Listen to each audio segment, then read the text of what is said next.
Hi everyone, welcome to Global Shorthand Academy. இந்த வீடியோவில் February 2025 short and English high speed எக்ஸாமினேஷனோட review தான் நம்ம வந்து பார்க்க போகிறோம். ஹை ஸ்பீட் பொறுத்த வரைக்கும் 150 வேர்ட்ஸ் per minute பொறுத்த வரைக்கும் ரீசெண்ட் ஸ்பீச் தான் வந்திருக்கு. பிரைம் மினிஸ்டரோட அட்ரஸ் எங்கே அப்படின்னா இந்தியன் கம்யூனிட்டி ஈவெண்ட் ஹலா மோடி அப்படின்னு சொல்லிட்டு குவைத்தில் லாஸ்ட்டு டிசம்பரில் நடந்துருந்துச்சு. ஸோ அந்த ஈவெண்ட்டில் பிரைம் மினிஸ்டர் பேசின மாதிரி கொடுத்துருக்காங்க. அப்படியே டேரெக்டாக கொடுக்கல, சில மாடிஃபிகேஷன் ஒன்று ரெண்டு கிடையாது, நிறைய எழுதுகிற மாதிரி மாடிஃபிகேஷன் பண்ணி தான் என்ன பண்ணியிருக்காங்கன்னா கொடுத்துருக்காங்க.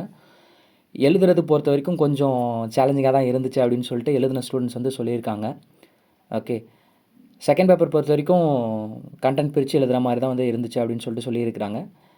150 words per minute first paper speed இருந்துச்சு இல்லையா? ஸோ அதனுடைய லிங்க் நான் டிஸ்கிரிப்ஷன்லையும் ஃபஸ்ட் கமெண்ட்லேயும் கொடுக்குறேன். அந்த லிங்க் நீங்கள் பாருங்கள். எழுதுனவங்க ஒன் டைம் செக் பண்ணிக்கோங்க, இந்த கண்டென்ட் தான் வந்திருக்கா அப்படின்னு சொல்லிட்டு.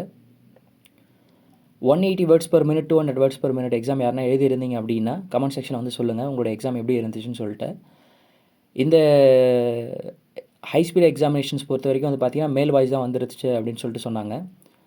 எக்கோ அந்தளவு இல்லை அப்படின்றது தான் நிறைய பேர் சொல்லியிருந்தாங்க. ஒரு சிலர் எக்கோ இருந்துச்சு எங்கள் ஹாலில் அப்படின்னு சொல்லியிருந்தாங்க.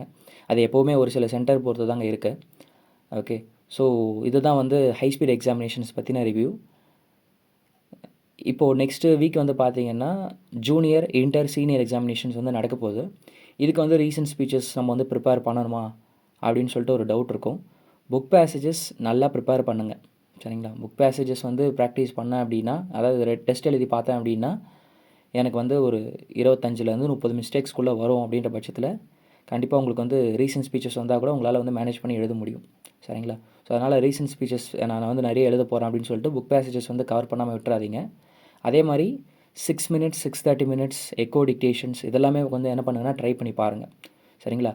ரீசன்ட் ஸ்பீச்சஸ் டிக்டேஷன்ஸ் வந்துச்சுன்னா கூட நம்மளுக்கு எழுதுன மாதிரி தான் கொடுப்பாங்க, சரிங்களா? அதனால் நீங்கள் 6:30 மினிட்ஸ்லேயோ 6 மினிட்ஸ்லேயோ இல்லைனா எக்கோ டிக்டேஷன்ஸோ ப்ரிப்பேர் பண்ணியிருந்தீங்க அப்படின்னா ஈஸியாக மேனேஜ் பண்ணி என்ன பண்ணிடலாம், எழுதிடலாம். ஓகே, தென் சில இம்பார்ட்டண்டான ஸ்பீச்சஸோட டிக்டேஷன்ஸ் நம்மளுடைய சேனலுமே அப்லோட் பண்ணுவோம். ஸோ அதையுமே நான் ட்ரை பண்ணி பாருங்கள் ரீசன்ட் ஸ்பீச்சஸ்க்குன்னு சொல்லிட்டு. ஓகே, ஸோ அடுத்த வாரம் எக்ஸாம் நீங்கள் ப்ரிப்பேர் பண்ணுறீங்கன்னா இந்த 1 வீக் கொஞ்சம் நல்லா ப்ரிப்பேர் பண்ணுங்கள். ஓகே, உங்களுக்கு எதனா டவுட்ஸ் இருந்துச்சுன்னா கமெண்ட் செக்ஷனில் கேளுங்கள். தேங்க்யூ.